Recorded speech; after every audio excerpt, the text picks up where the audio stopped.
కాణిపాకం భక్తులతో పోటెత్తింది. వార్షిక బ్రహ్మోత్సవాలకు పెద్ద సంఖ్యలో భక్తులు తరలివస్తున్నారు.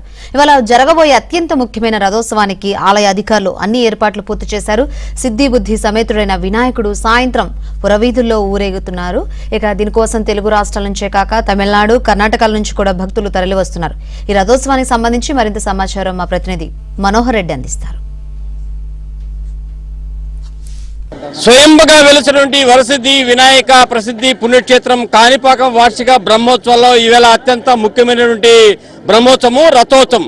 సిద్ధిబుద్ధి సమేతుడైనటువంటి వరసిద్ధి వినాయక ఉత్సవ విగ్రహాలను రథం పైన ఉంచి ప్రత్యేకంగా అలంకరించినటువంటి రథాన్ని సాయంకాలము పురవీధుల్లో ఊరేగిస్తూ భక్తులకు కనులార విందు దర్శనాన్ని కల్పించేందుకు ఆలయ అధికారులు కూడా ప్రత్యేకమైన చర్యలు తీసుకున్నటువంటి పరిస్థితి. ఈ బ్రహ్మోత్సవాల్లో ఎలాంటి పరిణామాలు ఎదురయ్యాయి అనేటువంటి అంశాలు కూడా మనతో ఈవో గురుప్రసాద్, అదేవిధంగా ఇక్కడ ఉభయదారులు ఉన్నారు, వారితో మాట్లాడేటువంటి ప్రయత్నం అయితే చేద్దాం. సార్ చెప్పండి, ఈ రోజు ప్రత్యేకమైన ఈ రథోత్సవం ఏ విధంగా నిర్వహించబోతున్నారు, ఎంతమంది భక్తులు వచ్చేటువంటి అవకాశాలని మీరు అంచనా వేస్తున్నారు? ఈ వారం రోజులు జరిగినటువంటి బ్రహ్మోత్సవాలు ఎలాంటి పరిస్థితులు భక్తుల నుంచి మీకు ఎదురైనాయి? ఓం మహాగణపతి నమః. బ్రహ్మోత్సవాల భాగంగా ఈరోజు రథోత్సవ కార్యక్రమం శుభగడియలో ఉన్నందున ఉదయం 7:45 నుంచి 8:45 లోపు ఈ యొక్క రథాన్ని అన్ని పూజలు చేసిన తదనంతరము స్వామివారిని రథంలో కూర్చోబెట్టి ఇక్కడికి ఒక 100 అడుగుల దాకా రథాన్ని రావడం జరిగింది. తదనంతరము మధ్యాహ్నం 3:05 అశేష జనవాహిని వాళ్ళ సమక్షంలో సుమారు మా అంచనా 60,000 మంది పైగా భక్తులు కూడా వస్తారు. ఈ యొక్క రథోత్సవం ఎంతో శోభాయంగా దిగ్విజయంగా జరిగేట్టుగా చేస్తాము. ఇంతవరకు జరిగిన ఉత్సవాలలో వినాయక చవితి పండుగ తర్వాత అతిపెద్ద అయిన ఈ రోజు రథోత్సవమే. ఈ యొక్క భక్తులకు ఎటువంటి ఇబ్బంది లేకుండా స్వామివారి దర్శనం కలిగించేందుకు అన్ని విధాలుగా ఏర్పాటు చేసి ఉన్నాము.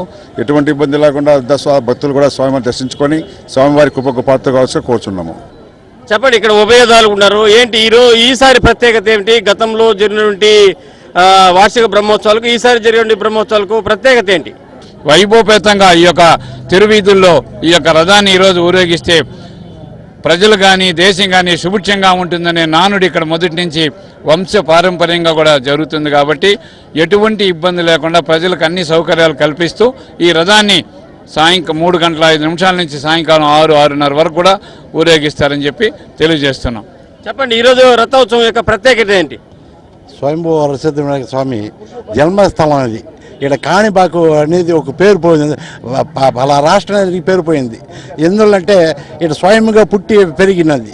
ఇక్కడ 21 రోజు బ్రహ్మోత్సవం జరుగుతుందంటే పుష్పకావులతో ప్రారంభమై తెప్పచూతో ముగిస్తుంది. ఈ 21 రోజు రాష్ట్రం మొత్తంలో ఉండే ప్రజలంతా వచ్చి భక్తులు దర్శించుకొని దేవుడి భక్తి ప్రార్థనలు అవుతారని కోరుకుంటున్నాం. చెప్పండి, ఈరోజు మామూలుగా 21 రోజులు జరిగేటువంటి వార్షిక బ్రహ్మోత్సవాలు ఈవేళ అత్యంత ముఖ్యమైన రథోత్సవం ఏ విధంగా కొనసాగించబోతున్నారు, ఏంటి? ఓం గణేశాయ నమః. ఈరోజు రథోత్సవం జరుగుతుంది. ఈ రథోత్సవం యొక్క ప్రత్యేకత ఏమంటే, మామూలుగా పూర్వకాలం నుంచి మనం చూస్తున్నాము, బెల్లము అదేమది మిరియాలు చల్లి దేవుని పైన చల్లుతూ ఉంటారు. దీనివల్ల బొరుగులు కూడా దీంతో చల్లుతుంటారు. దీనివల్ల ఏంటంటే పులుపురులు వేస్తాయి అంటారు చూడు, పిల్లలకు పెద్దలకు. అది కొంచెం బాగవుతుందనేసి చాలా మొక్కబడులు దీని మీద మేము చిన్నప్పుడు కూడా దీన్ని చూస్తున్నాము, చల్లుతున్నారు. అలాగనే పురవీధుల్లో తిరిగేటప్పుడు ప్రతి గ్రామంలోనూ ప్రతి భక్తుల నుంచి బయట నుంచి వచ్చేవాళ్ళు కూడా దేవుడిని సందర్శించుకోవడానికి చాలా ఉత్సాహంగా వస్తుంటారు. ఈ రథం పైన ఎప్పుడో చేసిన రథం, ఈ రథం పైన దేవుడు ఊరేగిస్తుంటే దీన్ని అలంకరణ చేస్తున్నారు. ఈ అలంకరణ చాలా అందంగా ఉంటుంది. ఈ అందంతో పాటు ప్రజలు కూడా దీన్ని చాలా ఏకీభవించి ఈరోజు చాలా భక్తులు ఇప్పుడు సార్ చెప్పినట్టు 60 నుంచి 70-80 వేల వరకు జనాలు వస్తుంటారు. వీళ్ళకందరికీ ఎటువంటి ఇబ్బందులు లేకుండా మన కాణిపాకంలో అందరూ కూడా సహకరించి, ఉభయదారులందరూ కూడా దీనికి సహకరించి వచ్చిన భక్తులకు కూడా ఎటువంటి ఇబ్బందులు లేకుండా సహకరిస్తారని కోరుతున్నాము, చేస్తున్నాము. ముఖ్యంగా ఈ రథంలో ప్రత్యేకమైన పూజలు చేయడం, అదేవిధంగా బొరుగులు చల్లడం, రథాన్ని లాగడం అంటే ఇలాంటి కార్యక్రమాలు చేయడం వల్ల కోరిన కోరికలు తీరుతాయనేటువంటి ఒక ప్రధానమైన ప్రగాఢ నమ్మకంతోనే భక్తులు కూడా ఇంత పెద్ద భారీ సంఖ్యలో ఇక్కడికి రథాన్ని లాగేందుకు చేరుకున్నటువంటి పరిస్థితి మనం చూస్తున్నాం. ఇది మొత్తానికి రథోత్సవానికి సంబంధించి కాణిపాకంలో తాజా పరిస్థితులపైన వీడియో జర్నలిస్ట్ మహేష్తో కలిసి మనోహర్ రెడ్డి, ఏబీఎన్ ఆంధ్రజ్యోతి.